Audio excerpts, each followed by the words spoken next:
Hey people of the VC, it's Andy back for my latest 80s update, and I've got a stack of records to show you today. These are were all picked up from the same place. So Saturday 7th of May, so a few weeks ago now, I went to the andmorerecords Edinburgh record and CD fair at Cafe Camino in Edinburgh.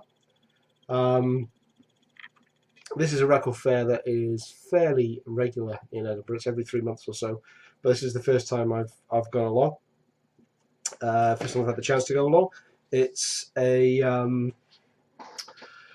it's a general record fair. It's fairly small, I guess. It was actually bigger than I expected, but it's fairly small in the grand scheme of things. They probably had about 12, 13, 14.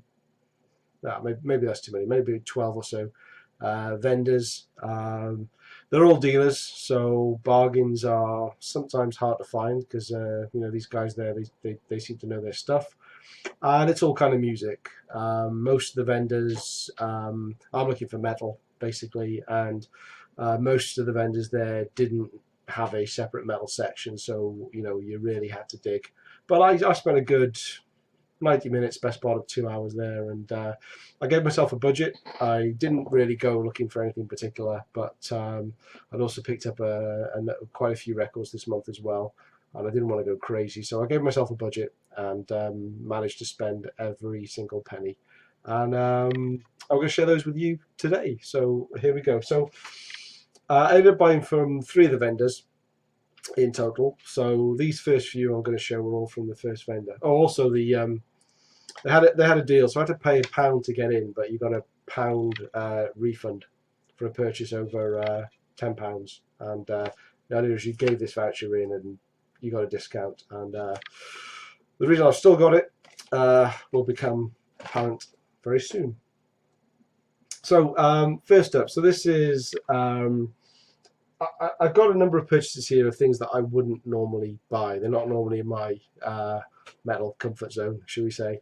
But they were cheap, they were cheerful, so I went and picked them up. The first one is a band that don't really know a lot of their stuff, but I was aware of them. So this is from 1987, and if you know their I think their biggest hit, which resulted in this album going double platinum, was a song called "When the Children Cry." A bit of a powered ballad, which I remember and I really didn't enjoy. And for those that know it, will know already that it's White Lion, Pride. So this was £2. This was one of the first things I came across, and I thought, well, for that price, I'll give it a go.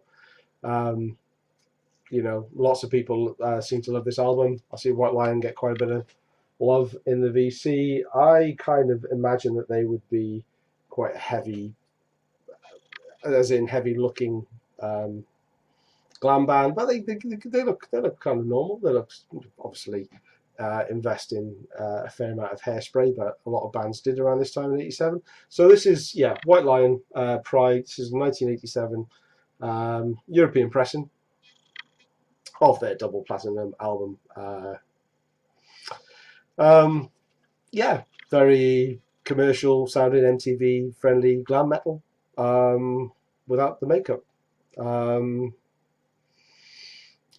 was okay. I quite enjoyed it. I think it's better than Bon Jovi.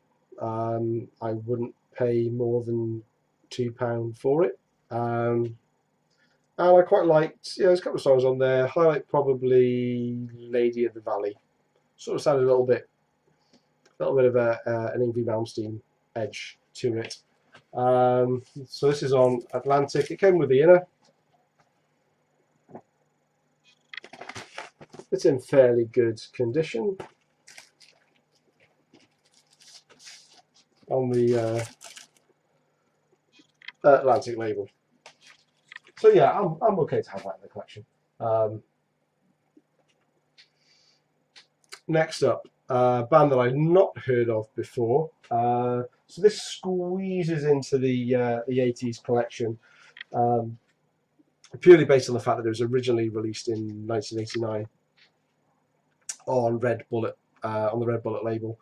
But this is actually a 1990 reissue. It's actually a promo copy, and it's Sleeze Beez. Again, this just cost me £2. This is another Atlantic pressing, UK, Europe release. Screwed, blued, and tattooed. Yeah, the rockier end of the glam sleaze metal, I guess. Very upbeat. Of course, it's got the obligatory ballad on there this time. But yeah, I enjoyed this one. It's nice to hear something a little bit different. Again, it came with the original inner sleeve with lyrics. And exactly the same label, standard Atlantic label as the White Lion. But yeah, it's not too bad actually. I've quite enjoyed that one. Next up, again, all these are from the same vendor. Now this is a band I kind of gave up on the album before. I'd bought the title track of this album on a 12-inch single, and it kind of put me off buying the album, but I saw it for £1, so I picked it up. And a very familiar album, I'm sure, with a lot of you. Motley Crue, Girls, Girls, Girls. What can I say about this other than I really don't like it? I made the correct choice in not pursuing this band any further in the 80s, I believe. I'm sure some of you will disagree. Well, so 1987, Elektra Records. Again, fully intact in terms of the inner sleeve and lyrics. Vinyl is not in the best condition, to be honest with you. These are quite a bit of a clean, but standard Elektra Records.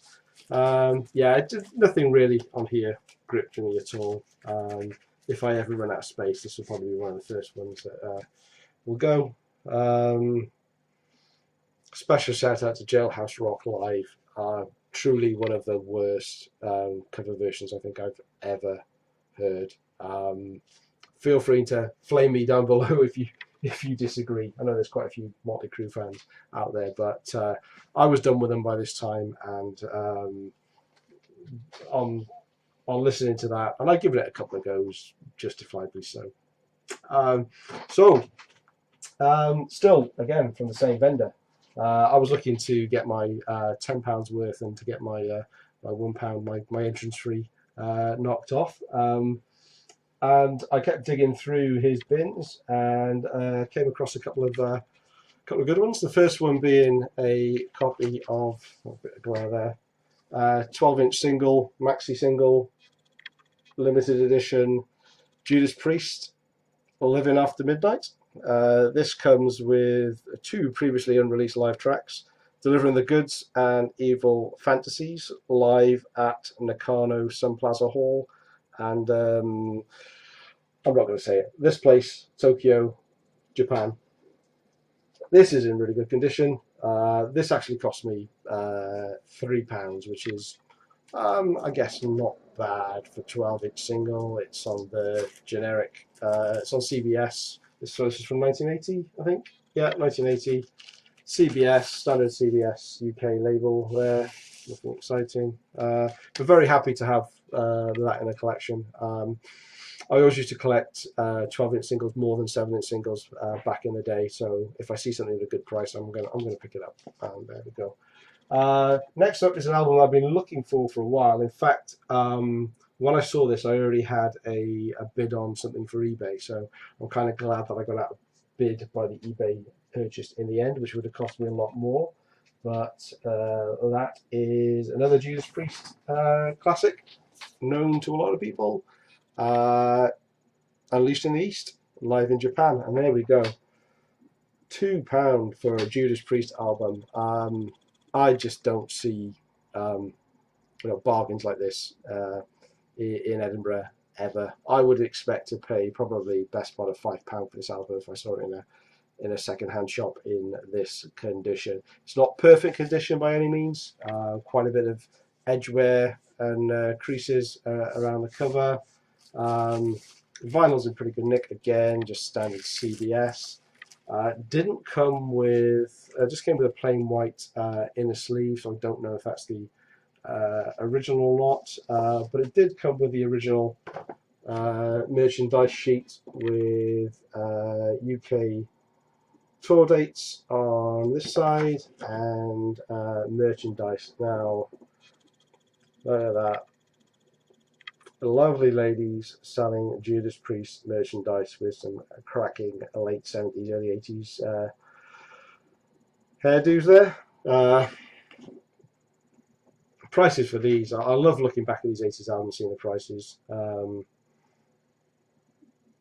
Yeah, button badge 30p, sew on patch, sorry, 75 pence, a wristband £1.30, t-shirts £3.60. I mean, excellent stuff. So yeah, very happy to pick this up. There's no point in me picking out good songs on here because they all are. I know a lot of people already know this album, so I think, again, to pick this up for £2, I couldn't believe it. So those what, 1, 2, 3, 4, 5 records, that case of £10. So I collected them up. I took them to the seller. I showed him my little voucher, and he decided to argue the toss over the fact that £10 does not mean over £10, and he seemed really, really reluctant to, just offer the £1 discount for this. And there must be some reason, because there were a couple of other vendors. I saw other people where the vendors were offering alternate discounts if they, just off the bat rather than actually taking this in. So I don't know whether they actually maybe had to pay some money for every one of these and give them back at the end. I'm not quite sure what the deal was, but the vendors themselves didn't seem happy to honour the vouchers. So as he was being a bit of an arse, I looked down and I thought, okay, then I'll get something else. And literally, without really paying too much attention, looking down, I saw a 7-inch single, Thin Lizzy single. This is on Decca from, what, 1973. This is the rocker with, what's on the flip? On that side. Here I Go Again.